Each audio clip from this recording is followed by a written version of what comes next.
ओम शांति, ओम शांति, ओम शांति। 21/10/2022 बाप दादा मधुबन।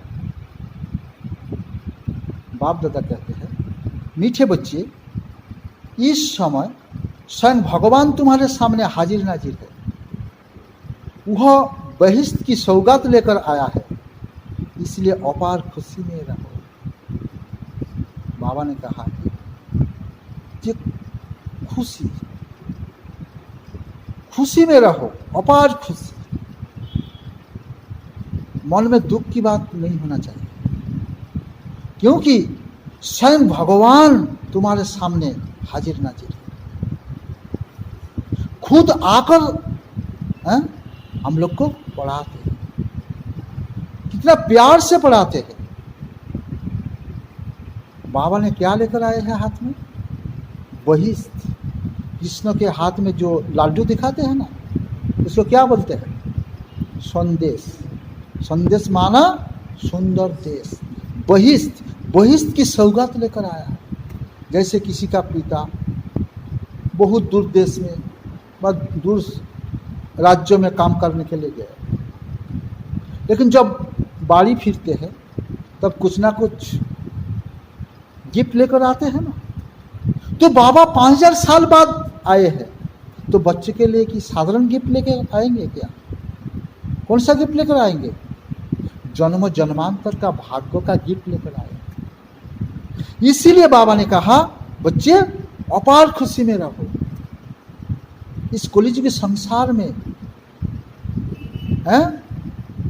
जो कुछ देख रहे ना, ये तो इससे ही हमारा प्राप्ति हो जाएगा, लेकिन नहीं है। ये मरीचिका जैसा है, ये मिल गया नहीं, दूसरा कुछ और चाहिए, और चाहिए, और चाहिए। बाबा ने कहा ये आशा को त्याग दो। सन बाबा आकर आपको क्या बताते हैं? बच्चे अपार खुशी में रहो। जन्म जन्मांतर का भाग्य आपके हाथ में है, इसीलिए खुशी रहो, खुशी में डांस करते रहो। आज था ना खुशी में। प्रश्न है, बाप अपने बच्चों पर कौन सी ब्लेसिंग्स करते हैं? बाप अपने बच्चों पर कौन सी ब्लेसिंग्स करते हैं, कौन सी आशीर्वाद करते हैं? लौकिक गुरु गोसाई करते हैं ना, आयुष्मान भव, धनवान भव, पुत्रवान भव, बोलते हैं ना। तो बाबा अपने बच्चों को क्या ब्लेसिंग्स करते हैं, आशीर्वाद करते हैं? कौन सा आशीर्वाद करते हैं? बाबा ने उत्तर दिया, बच्चों को आप समान नॉलेजफुल बनाना, यह उनकी ब्लेसिंग्स है। बाबा का आशीर्वाद क्या है? बाप समान बनाना। लौकिक बाप सभी बाप क्या चाहते हैं? जो अपने से भी ऊंचा हमारा बच्चा बन जाए। हमारा एक गीत है ना, अपने से भी ऊंचा बनाने वाला बाप, गीत है ना हमारा। तो परमपिता परमात्मा जो जन्म जन्मांतर का पिता है, वो जन्म जन्मांतर का नॉलेज देकर हमको यही ब्लेसिंग्स देते हैं। कौन सा ब्लेसिंग? ये नॉलेज देना, यही सबसे अच्छा ब्लेसिंग्स है। आप लोग जब कहाँ भी जाते हैं ना, तो एक इंजीनियर के पास जाते हैं एक मकान बनाने के लिए, तो कितना रुपया उनके सामने देना पड़ता है कि ना? जब डॉक्टर के पास जाते हैं कितना फीस देना पड़ता है कि नहीं? सिर्फ वहाँ से क्या लेते हैं? नॉलेज लेते हैं। एक प्रेस्क्रिप्शन कर देंगे, एक मैप बना देंगे बाड़ी के लिए, क्या मिलेगा? पैसा देने पड़ेगा, वही तो नॉलेज है ना। तो इसीलिए बाबा कहते हैं, देखो वो लोग जो ब्लेसिंग्स देते हैं और बाबा जो ब्लेसिंग्स देते हैं, उसमें रात दिन का फर्क है। बाबा जन्म जन्मांतर का प्रॉपर्टी दे देते हैं नॉलेज के आधार से। जिनके पास जितना नॉलेज है, उनके पास उतना ही क्या प्रॉपर्टी है। जैसे सरस्वती देवी को देखा है ना, ज्ञान की देवी जी सरस्वती जी, क्या देखा? वो ज्ञानी देवी ज्ञान धन को जीवन में अपनाया, इसी के आधार से वो देखो राज राजेश्वरी बन गया। क्या हो गया? लक्ष्मी देवी बन गया, सबसे ज्यादा धन की मालिक बन गया। तो इसीलिए बाबा ने कहा ये नॉलेज ही आशीर्वाद है, बाबा का नॉलेज ही आशीर्वाद है, यथेष्ट। तो इसीलिए बाबा ने कहा जिस नॉलेज के आधार से नॉर से श्री नारायण बन जाते हैं। बाबा कहते बच्चे मैं तुम्हें राज्यों की शिक्षा देकर राजाओं का राजा बनाता हूं। ये नॉलेज किसका नॉलेज? बाबा का नॉलेज। किस लिए? न राजयोग सीखने के लिए, राजयोग के आधार से नर से नारायण अर्थात राजा, राजा रो राजा, राजाओं का राजा अर्थात विश्व का महाराजा बनाते। इसीलिए बाबा कहते हैं, बाबा कहते बच्चे मैं तुम्हें राज्यों की शिक्षा देकर राजाओं का राजा बनाता हूं। मेरे सिवाय ऐसी ब्लेसिंग्स कोई कर नहीं सकता। बाप जैसा इतना बड़ा ब्लेसिंग्स आशीर्वाद कोई कर सकता है? इनका जो नॉलेज है ना, इनका नॉलेज का एक एक नॉलेज का कितना रुपया? बाबा ने कहा कितना रुपया? कोटि कोटि रुपया है। सिर्फ आधा घंटे का नॉलेज लेने के लिए लाखों लाखों रुपया आप खर्च करते हैं, और बाबा कितना महामूल्यवान महावाक्य दिया है, उसके ऊपर मंथन करेंगे तो, उसी अनुसार चलेंगे तो कितना भाग्यवती। गीत है मुझे गले से लगा लो, मुझे गले से लगा लो। कौन गाते हैं ये गीत? मुझे गला से लगा लो कौन बोलते हैं? मुझे गले से लगा लो। ये बात किसके लिए? बच्चों ने एक गीत बाप के लिए बोला, और मुझे गले से लगा। अच्छा,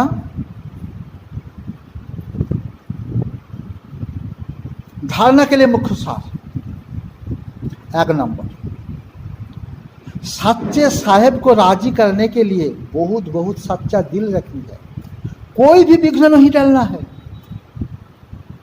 बाबा ने क्या कहा? सच्चा साहेब को राजी कर लो, सच्चा दिल तो साहेब राजी। तो दिल कहाँ? यहाँ, या हार्ट को दिल नहीं कहते। आत्मा का दिल कौन है? आत्मा का दिल बुद्धि है। जिसका बुद्धि रूपी दिल साफ है, साफ दिल में कौन कौन रहेगा? बाप रहेगा साच दिल में। तो जिनका बुद्धि सच्चा है तो उसी दिल पे बाप है। बाबा कभी कभी कहते ना, मेरे दिल पे तुम, तुम्हारे दिल पे मैं। अर्थात बाबा का तो शरीर नहीं है, तो बाबा का दिल क्या है ना? बाबा का दिल है आत्मा, मतलब बाबा जो शिव परमात्मा, उनकी दिल, बाबा की बुद्धि में हम सभी आत्माएं हैं, और हम सभी की आत्मा की बुद्धि में बाप है। तो सच्चे साहेब को राजी करने के लिए बहुत बहुत सच्चा दिल रखिए। हैं क्या चाहिए? सच्चा दिल। सच्चा है तो ना झूठा है? ठीक। बाबा कहते हैं कोई भी विघ्न नहीं डालना है। बाबा की यज्ञों में विघ्न डालते हैं क्या? जैसे लोग क्या करते हैं, शास्त्रों में दिखाते हैं ना, साधु संत जब यज्ञ करते हैं उसी समय वो लोग क्या करते हैं, वो जो असुर लोग क्या करते हैं, मांस, मेद, रक्त, हड्डी, जो कुछ है सब डाल देते हैं। तो हमारा इधर बाबा ने कहा कोई भी विघ्न नहीं डालना है। विघ्न डाला माना कौन सा मांस, कौन सा रक्त, कौन सा हड्डी? बाबा का जो इतना बड़ा यज्ञ है, इसमें विघ्न कौन सा मांस? ये शरीर का मांस नहीं है, ये काम, क्रोध, लोभ, मोह रूपी जो मांस है, देहो भान, देहो नहीं है, देहो भान रूपी है कि मांस, देहो भान रूपी हड्डी, देहो भान रूपी क्या? वो ब्लड, रक्त, उसको डालना नहीं। बाप की यज्ञों में कभी कभी हम लोग क्रोध करते हैं, कभी कभी मोह, अटैचमेंट, अटैचमेंट है ना, है अटैचमेंट है ना, इसीलिए फोन किया तो तुरंत जाना पड़ेगा, है ना, ये अटैचमेंट बाबा की यज्ञ में विघ्न डाला। बाबा की यज्ञ में ऐसे विघ्न नहीं डालना है। बाबा ने इसलिए कहा कोई भी विघ्न नहीं डालना है। हमारी कारण यज्ञ रुक जाए ऐसे मत कीजिए, कोई भी कर्म के कारण बाबा का यज्ञ का बदनाम हो जाए ऐसे काम नहीं करना है। कोई कोई बच्चे करते हैं ना, 2 दिन के लिए बहुत ब्याज लगा देते हैं, मुरली सुनते हैं, अमृत बेला करते हैं, इधर उधर के बाद सुनते सुनते क्या हो जाता है, ब्याज लगाना छोड़ देते हैं, सादा कपड़ा पहनना छोड़ देते हैं, ब्रह्मचर्य पालन करना छोड़ देते हैं, शुद्ध अन्न छोड़ देते हैं, तो किसका बदनाम हो गया? यज्ञ का बदनाम। आज यज्ञ का मालिक कौन है? बाबा। बाबा का बदनाम हो गया। इसलिए बाबा ने कहा बच्चे सच्चा बाप के साथ सच्चा होकर रहना, कुछ भी हो जाए, कुछ भी हो जाए। दूसरा है सुख का अनुभव करने के लिए अपना जोग ठीक रखना है। सुख का अनुभव करने के लिए बाबा ने कहा, ब्रह्मा बाबा जिस दिन शरीर छोड़ेंगे ना, 8 जनवरी था 1969 में, रात्रि क्लास करने के बाद बाबा ने चले गए, तब तुरंत वापिस आए, आके वहाँ जो दरवाजा था दरवाजा से ऐसे बोल गए, सिमर सिमर सुख पाओ। और क्या बात था? निंदा हमारा जो करे मित्र हमारा सो, और सिमर सिमर सुख पाओ। और तीसरा नंबर की छिलो, हम लोग तो एक ही जानते हैं, क्या जानते हैं? निराकारी, निर्विकारी, निरहंकारी, वो एक ही बात था, उसमें 3 शब्द ठीक है, लेकिन वो तृतीय नंबर का था। प्रथम नंबर क्या था? सिमर सिमर सुख पाओ। और दूसरा क्या था? निंदा हमारा जो करे मित्र हमारा सो। तृतीय नंबर की था? निराकारी, निर्विकारी, निरहंकारी। हम सब क्या करते? सिर्फ एक ही शब्द में 3 बात बोल देते, यही 3 बात था। नहीं,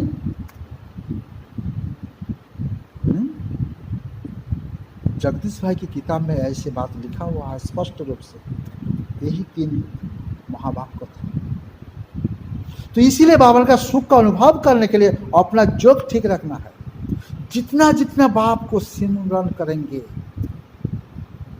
उतना सुख अनुभव करेंगे।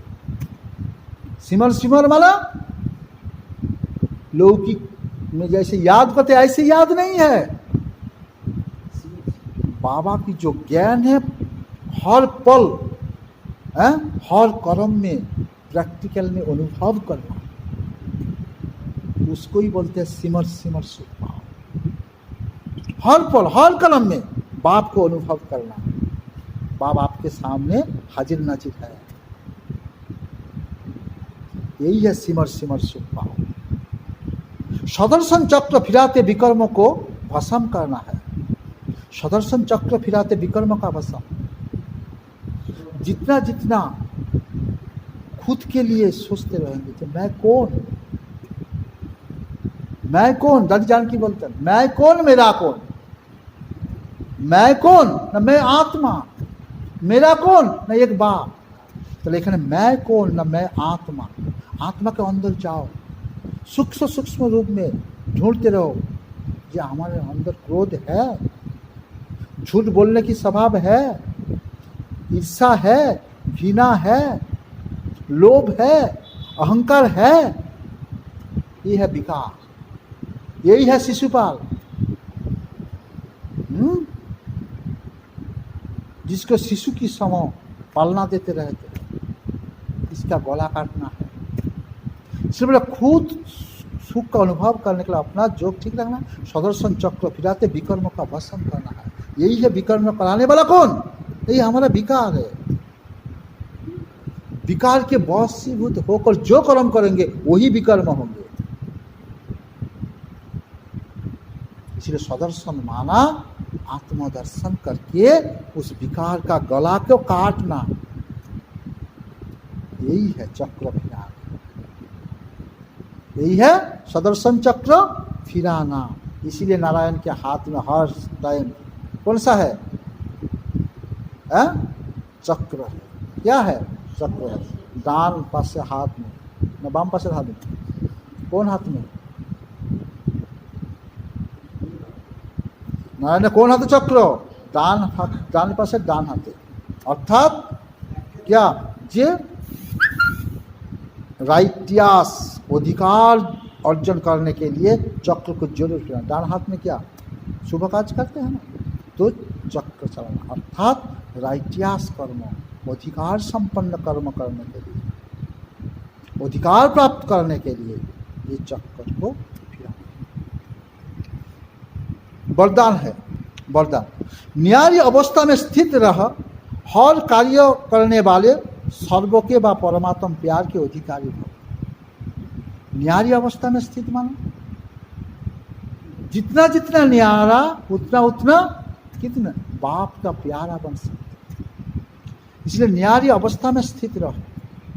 मैं सारा संसार से न्यारा हूं, अलग है। मैं पहले की देहों से न्यारा हूं, मैं आत्मा हूं। इस अवस्था में हर टाइम स्थित रहो। मैं तो आत्मा हूं।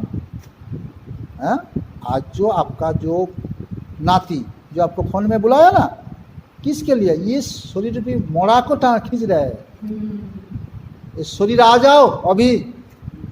बाबा ने किसको खींच रहे हैं? आत्मा को। जब भी ये शरीर से आत्मा निकल जाए ना, ये मोड़ा के लोग क्या करेंगे? आत्मा को पकड़ पाएंगे?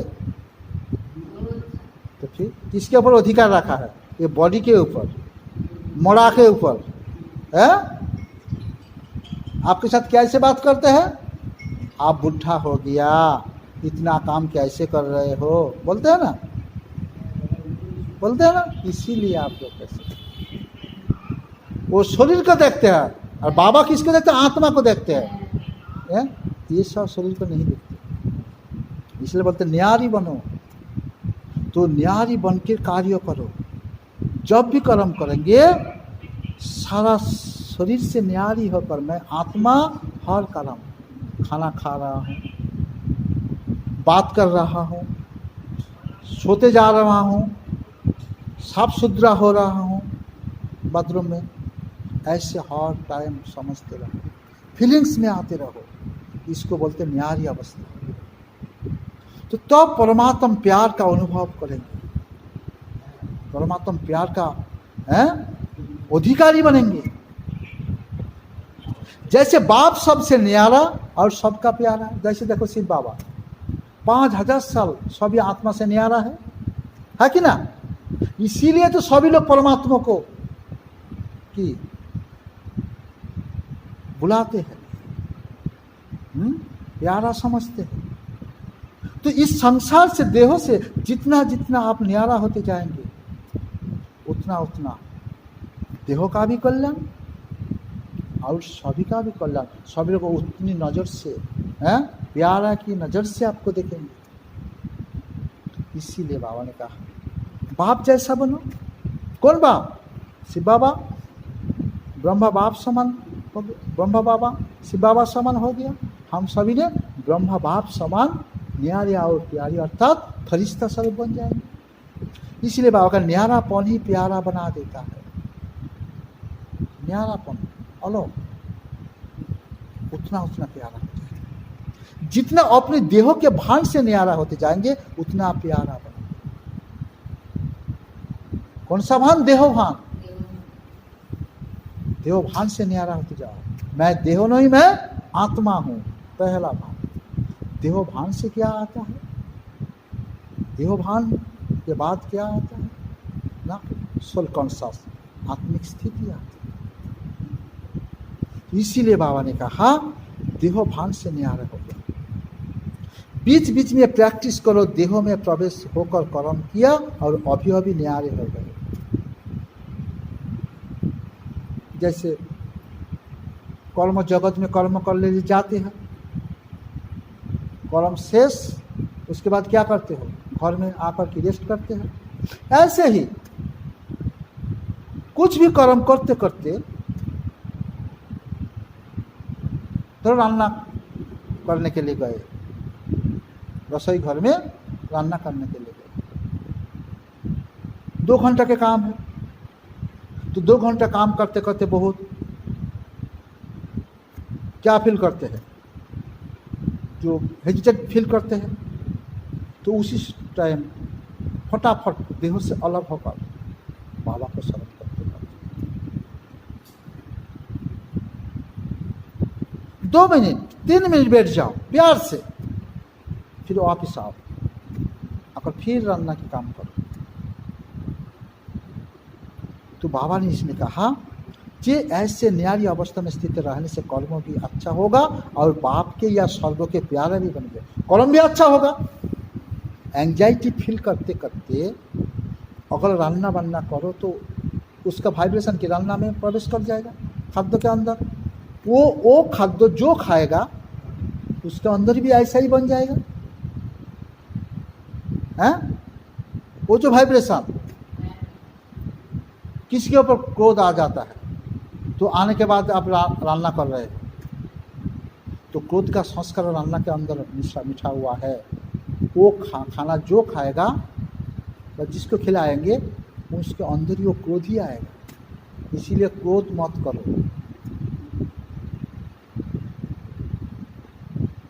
तो इसीलिए बाबा ने कहा जितना जितना न्यारापन का प्रैक्टिस करते रहेंगे उतना उतना जो कर्म करते रहेंगे कर्म भी अच्छा होगा, और क्या होगा, और क्या होगा ना, आपके साथ जितने का संबंध है, रिलेशन है, वो भी अच्छा बन जाएगा। तो बाबा कहते हैं परमात्म प्यार के अधिकारी बनना कितना बड़ा फायदा है, परमात्म प्यार का बनना कितना बड़ा फायदा है, फायदा ही फायदा, फायदा ही फायदा।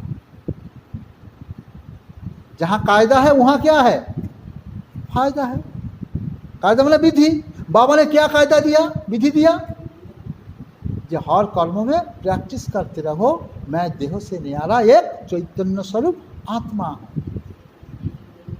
ना मुख से बोलने से कोई लाभ नहीं होगा, मुख से तो वो तो बोल सकते, वो तो तोता भी बोल सकते हैं, तोता बाकी है ना, उनको जो सिखा देंगे वही बोलते रहेंगे। मुख से बोलने के बाप ने कहा मुख से नहीं, मन में मन, मन में मन, सोचते रहो, फीलिंग्स करते रहो, अनुभव में लाते रहो, मैं आत्मा, मैं कर्मेंद्र द्वारा कर्म कर रहा हूं, फीलिंग्स में आते रहेंगे तो अभी बाप का अधिकारी, परमात्मा प्यार का अधिकारी बन सके। स्लोगन है शुभ भावना का स्टॉक फूल हो तो व्यर्थ को फुल स्टॉप लग जाएगा। शुभ भावना का स्टॉक फूल, बाबा क्या चाहते हैं, शुभ भावना स्टॉकটা যেন फुल हो, आधा स्टॉक किया, स्टॉक क्या करना है, फुल होना चाहिए। जो स्टॉकिस्ट होता है ना, स्टॉकिस्ट जो होते हैं तो कितने प्रकार के स्टॉक रहते, माल स्टॉक रहते हैं, कोई भी खरीददार है वहाँ से निकालने नहीं देते हैं। जब हम लोग बड़ा बाजार में कुछ माल खरीद कर ले जाते हैं ना, एक एक गोडाउन में जब पहुँच जाते हैं ना, निकालने देंगे, निकालने के कितना भी कोशिश करो, ये पसंद नहीं है वो दे दो, वो पसंद नहीं है ये दे दो, से वो दे दो, ऐसे ऐसे करते करते करते करते आपको वहाँ लेना ही पड़ेगा। तो इसीलिए बाबा ने कहा आप जो स्टॉकिस्ट है, अर्थात गुण का स्टॉकिस्ट,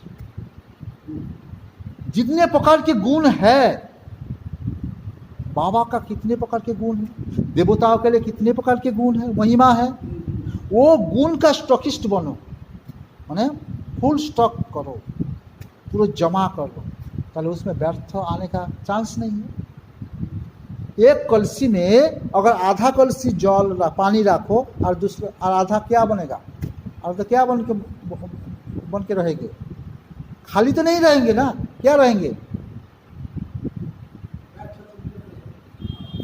हवा भर के रहेंगे, हैं?